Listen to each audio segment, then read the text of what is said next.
ನಮಸ್ಕಾರ, ನೀವು ನೋಡ್ತಾ ಇರೋದು ಸಿಜೆ ಕರ್ನಾಟಕ ನ್ಯೂಸ್. ಎಲ್ಲ ಪೂಜ್ಯರ ಪಾವನ ಸನ್ನಿಧಾನದಲ್ಲಿ ಶರಣರು, ಸಮಾಜದ ಮುಖಂಡರಾದಂಥ ಡಿ ಅಧ್ಯಕ್ಷರಾದಂಥ ಗಂಗಾಧರ ಸಂಪನ್ನಿಯವರಲ್ಲಿ, ವೀರಶೈವ ಲಿಂಗಾಯತ ಮುಖಂಡರಾದಂಥ ಸೋಮಯ್ಯ ಗಣಾಚಾರ್ಯವರಲ್ಲಿ ಶರಣರು, ತಮ್ಮನ್ನೆಲ್ಲರನ್ನೂ ಕೂಡ ಕರೆಯುವಂಥ ಉದ್ದೇಶ ಪೂಜ್ಯರು ಈಗ ಹೇಳಿರೋ ಹಾಗೆ ಪಂಚಪೀಠಗಳು ಅಂದ್ರೆ 5 ಪೀಠಗಳು. 5 ಪೀಠಗಳ ಪೈಕಿ ಮೊದಲನೇದಾಗಿ ಬರೋದು ರಂಭಾಪುರಿ ಪೀಠ. ಆ ಪೀಠದ ಕೆಳಗಡೆ ಬರತಕ್ಕಂಥ ಶಾಖಾ ಮಠಗಳ ಸಂಖ್ಯೆ ಸರಿಸುಮಾರು 12,000. ಎಲ್ಲ ಕಡೆ ಶಾಖಾ ಮಠಗಳು ದೇಶದಾದ್ಯಂತ ಕಾಶ್ಮೀರದಿಂದ ಹಿಡ್ಕೊಂಡು ಕನ್ಯಾಕುಮಾರಿ ತನಕ ಎಲ್ಲ ಪ್ರತಿ ಗ್ರಾಮದಲ್ಲಿ, ಪ್ರತಿ ತಾಲೂಕು ಜಿಲ್ಲೆಯಲ್ಲಿ ಇತ್ತು. ನಮ್ಮ ವಿಜಯಪುರ ಜಿಲ್ಲೆ ಒಳಗೆ ಅದು ಇರಲಿಲ್ಲ. ಅದು ಒಂದನ್ನು ಎಲ್ಲ ಪರಮ ಪೂಜ್ಯರು ಮತ್ತು ನಾವೆಲ್ಲ ಚರ್ಚೆ ಮಾಡಿ ಗುರುಗಳಿಗೆ ಕೇಳಿದಾಗ ಗುರುಗಳು ನಮಗೆ ಅಪ್ಪಣೆಯನ್ನು ಮಾಡಿದರು. ಹಾಗಾದರೆ ನೀವು ಕೂಡ ಒಂದು ಶಾಖಾ ಮಠವನ್ನು ಸ್ಥಾಪನೆಯಲ್ಲಿ ವಿಜಯಪುರ ಜಿಲ್ಲೆ ಒಳಗೆ ಮಾಡಿ, ಶಹರದೊಳಗೆ ಮಾಡಿ ಅಂದಾಗ ನಾವೆಲ್ಲ ಮಠಾಧೀಶರು ಎಲ್ಲ ಚರ್ಚೆ ಮಾಡಿ, ವಿಶೇಷವಾಗಿ ನಮ್ಮ ಆಲ್ಮೇಲ ಶ್ರೀಗಳು ಮತ್ತು ತೊಡಬಲ್ಗ ಶ್ರೀಗಳು ಮತ್ತು ಇದಕ್ಕೆ ಶ್ರಮ ವಹಿಸಿರ್ತಕ್ಕಂಥ ನಮ್ಮ ಸೋಮಯ್ಯ ಗಣಾಚಾರ್ಯವರು, ನಮ್ಮ ಜಿಲ್ಲೆ ಉಸ್ತುವಾರಿ ಸಚಿವರಾದ ಬಿ ಪಾಟೀಲರಿಗೆ ನಾವು ಸಂಪರ್ಕವನ್ನು ಸಾಧನೆ ಮಾಡಿದಾಗ ನಾವು ಹೇಳಿದ್ದು ಒಂದೇ ಮಾತು: ಅಖಂಡ ವಿಜಯಪುರ ಮತ್ತು ಬಾಗಲಕೋಟೆ ಜಿಲ್ಲೆ ಒಳಗೆ ಎಲ್ಲ ಭಕ್ತರ ಅಪೇಕ್ಷೆನೂ ಹಿಂಗೈತಿ, ಎಲ್ಲ ಮಠಾಧೀಶರ ಅಪೇಕ್ಷೆನೂ ಹಿಂಗೈತಿ.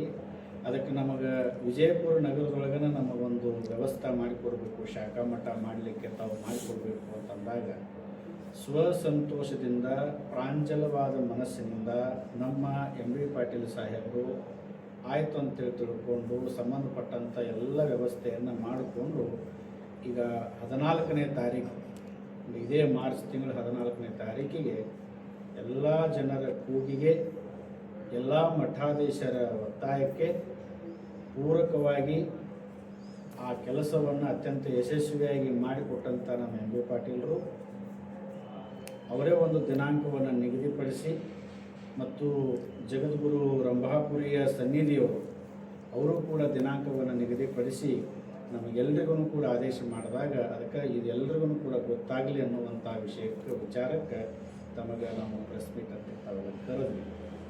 ಆ ನಿಟ್ಟಿನೊಳಗೆ ಇದು ಭಾಳ ವಿಶೇಷವಾದಂಥ ಪೀಠ ಆಗ್ತದೆ. ಅಲ್ಲಿ ಧಾರ್ಮಿಕ ಚಟುವಟಿಕೆಗಳು ನಡೀತವೆ. ವೀರಶೈವ ಲಿಂಗಾಯತ ಸಮಾಜದ ಬಡ ವಿದ್ಯಾರ್ಥಿಗಳು ಅಲ್ಲಿ ವಸತಿಯನ್ನು ಮಾಡ್ಬೋದು. ಮತ್ತು ಇದು ನಮ್ಮ ವಿಜಯಪುರ ಜಿಲ್ಲೆ ಅಂತಂದರೆ ಸ್ವಲ್ಪ ಪ್ರವಾಸಿ ತಾಣ, ಅಲ್ಲಿನೂ ಕೂಡ ಹೋಗಿ ಇರುವಂಥ ವ್ಯವಸ್ಥೆ ಆಗ್ಬೋದು.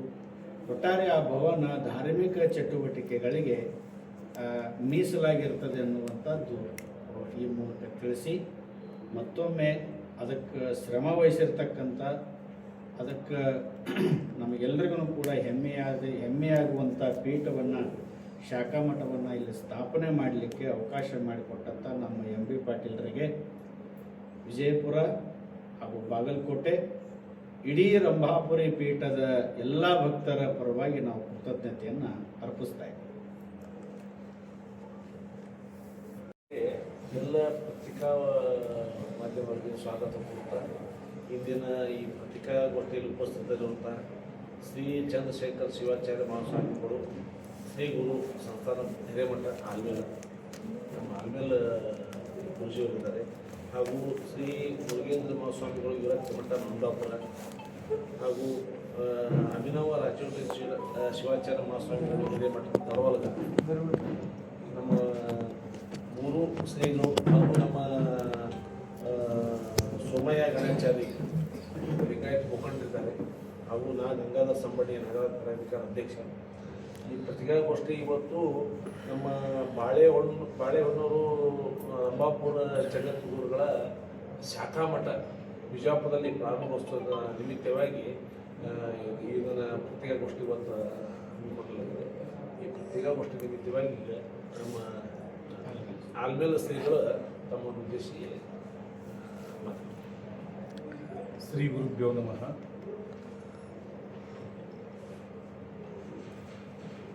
ಜಗದಾದಿ ಜಗದ್ಗುರು ರೇಣುಕಾದಿ ಪಂಚಾಚಾರ್ಯರನ್ನು, ಬಸವಾದಿ ಶಿವಶರಣರನ್ನು ಸ್ಮರಣೆ ಮಾಡಿಕೊಳ್ತಾ ಪತ್ರಿಕಾಗೋಷ್ಠಿ ಸಮಾರಂಭದಲ್ಲಿ ಪಾಲ್ಗೊಂಡಿರುವಂಥ ಮಮದಾಪುರ ಶ್ರೀಗಳನ್ನು, ಕಡಬಲಗ ಶ್ರೀಗಳನ್ನು, ಗಂಗಾಧರ ಸಂಬಣ್ಣಿಯವರನ್ನು, ಸೋಮಯ್ಯ ಗಣಾಚಾರ್ಯವರನ್ನು ಹಾಗೂ ಆಗಮಿಸಿರುವಂಥ ಎಲ್ಲ ಪತ್ರಿಕೋದ್ಯಮದಲ್ಲೂ ಕೂಡ ಅನಂತ ಶರಣಾರ್ಥಿಗಳು. ಬಹುಶಃ ಈ ನಾಡು ಧಾರ್ಮಿಕವಾಗಿ ಭಾಳ ಶ್ರೀಮಂತವಾಗಿರುವಂಥ ನಾಡು. ಈ ನಾಡಿಗೆ ತನ್ನದೇ ಆಗಿರುವಂಥ ಇತಿಹಾಸ ಇದೆ. ಆ ಇತಿಹಾಸಕ್ಕೆ ಸಂಬಂಧಪಟ್ಟಂಥ ಈ ರಾಷ್ಟ್ರೀಯ ಪೀಠಗಳಲ್ಲಿ ಪಂಚಪೀಠಗಳು, ಪ್ರಾಚೀನ ಪೀಠಗಳು ಅಂತ ಕರ್ಕೊಂಡ್ಬರ್ತಾರೆ. ಆ ಪ್ರಾಚೀನ ಪೀಠಗಳಲ್ಲಿ ಮೊದಲನೇದೇ ಮತ್ತು ರಂಭಾಪುರಿ ಪೀಠ. ರಂಭಾಪುರಿ ಪೀಠ ಜಗದ್ಗುರು ರೇಣುಕಾಚಾರ್ಯರ ಸ್ಥಾಪನೆ ಮಾಡಿದ್ದು. ಬಹುಶಃ ಆ ಶಾಖಾ ಮಠಗಳು, ಬರೀ ರಂಭಾಪುರಿ ಪೀಠಕ್ಕೆ ಸಂಬಂಧಪಟ್ಟಂಥ ಶಾಖಾ ಮಠಗಳೇ ಇಡೀ 2-3 ರಾಜ್ಯಗಳಲ್ಲಿ ನೋಡಿದ್ರೂ ಕೂಡ ಒಂದು 12,000 ಶಾಖಾ ಮಠಗಳು ಹೊಂದಿದೆ ರಂಭಾಪುರಿ ಶಾಖಾ ಮಠ. ಮತ್ತು ಅದರ ಜೊತೆಗೆ ಪ್ರತಿ ಜಿಲ್ಲೆ ತಾಲೂಕುಗಳಲ್ಲಿ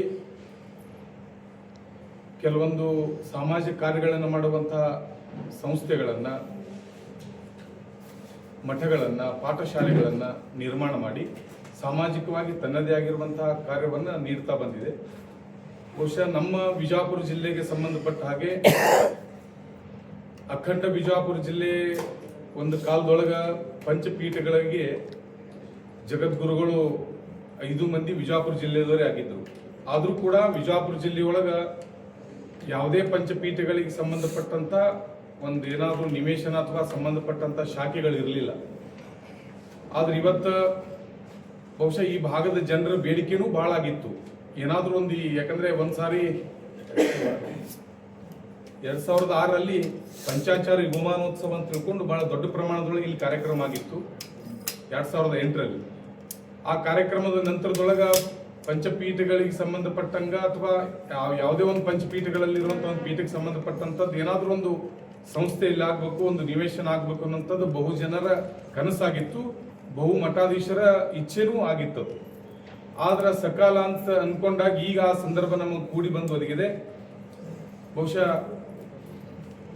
ಮೊನ್ನೆ ಉಸ್ತುವಾರಿ ಸಚಿವರು ಎಂ ಬಿ ಪಾಟೀಲ್ ಸಾಹೇಬರು ನಮಗೆ ಆ ಒಂದು ಸಂಸ್ಥೆ ನಿರ್ಮಾಣ ಮಾಡೋ ಸಲುವಾಗಿ ಬಹಳ ಅನುಕೂಲತೆಗಳನ್ನು ಮಾಡಿಕೊಟ್ಟಿದ್ದಾರೆ. ಬಹುಶಃ ನಾವೆಲ್ಲ ಭಾವಿಸ್ಬೇಕು, ಬಾಳೆಹೊನ್ನೂರು ಅಂದ್ರೆ ಮಾನವ ಧರ್ಮಕ್ಕೆ ಜಯವಾಗಲಿ, ಧರ್ಮದಿಂದಲೇ ವಿಶ್ವಕ್ಕೆ ಶಾಂತಿ ಅನ್ನುವಂಥ ಸಂದೇಶವನ್ನು ಕೊಟ್ಟಂತ ಪೀಠ.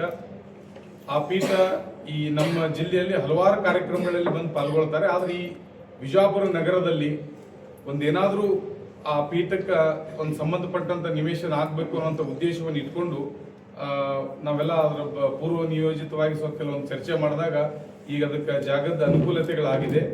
ಆ ಜಾಗದ ಕಾರ್ಯಕ್ರಮ ಅಂದ್ರೆ ಬಹುಶಃ ಬಹಳ ದಿವಸದ ಬೇಡಿಕೆ ಮತ್ತು ಇಚ್ಛೆ ಇರೋದ್ರಿಂದ ಈ ನಾಡಿನ ಮಠಾಧೀಶರು ಮತ್ತು ಈ ಭಾಗದ ಎಲ್ಲ ಸದ್ಭಕ್ತರ ಆಸೆಯಂತೆ ಬರುವ 14ನೇ ತಾರೀಕು ಸಾಯಂಕಾಲ 4 ಗಂಟೆಗೆ ಅದಕ್ಕೆ ಏನ್ ನಮ್ಮ ನಿಗದಿಯಾಗಿರುವಂತಹ ಸ್ಥಳ ಏನಿದೆ, ಬಿಜಾಪುರ ನವರಸಪುರ ಪ್ರದೇಶದಲ್ಲಿ ಆಲ್ ಅಮೀನ್ ಸಂಸ್ಥೆ ಎದುರುಗಡೆ ಇರುವಂತಹ ಒಂದು ಸುರ್ಬಿ ನಗರ್, ಆ ಸುರ್ಬಿ ನಗರದೊಳಗಿರುವಂತ ಸುರ್ಬಿ ಲೇಔಟ್ ಬಡಾವಣೆ, ಅಲ್ಲಿ ಆ ಒಂದು ಭೂಮಿ ಪೂಜಾ ಕಾರ್ಯಕ್ರಮ ಅನ್ನೋದು ಏರ್ಪಾಟ್ ಮಾಡಲಾಗಿದೆ.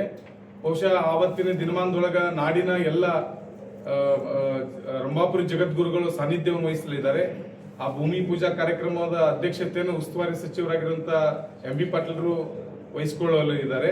ಮತ್ತು ಜಿಲ್ಲೆಯ ಮತ್ತು ಸುತ್ತಮುತ್ತಿರುವಂತಹ ಕೆಲವು ಜಿಲ್ಲೆಗಳಿಂದ ಎಲ್ಲ ಮಠಾಧೀಶರು, ನಮ್ಮೇನು ಶಾಖಾ ಮಠ ರಂಭಾಪುರಿ ಪೀಠದ ಶಾಖಾ ಮಠಾಧೀಶರಾಗಿರ್ಬೋದು, ಇನ್ನಿತರ ಎಲ್ಲ ಬೇರೆ ಬೇರೆ ಎಲ್ಲ ಪರಮ ಪೂಜ್ಯರು, ಸುಮಾರು 100ರಿಂದ 150 ಜನ ಸ್ವಾಮೀಜಿಯವರು ಆ ಕಾರ್ಯಕ್ರಮದೊಳಗೆ ಪಾಲ್ಗೊಳ್ಳಲಿದ್ದಾರೆ.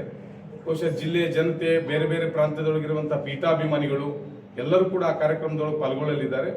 ಬಹುಶಃ ಬಹಳ ದಿವಸದ ಬೇಡಿಕೆ ಆಗಿರೋದ್ರಿಂದ ಅದು ಬಹಳ ವ್ಯವಸ್ಥಿತವಾಗಿರುವಂತಹ ಕಾರ್ಯಕ್ರಮ 14ನೇ ತಾರೀಕಿಗೆ ನೆರವೇರಿಸಬೇಕು ಅನ್ನುವಂಥ ನಿಶ್ಚಯ ನಾವು ಮಾಡಿದ್ದೇವೆ.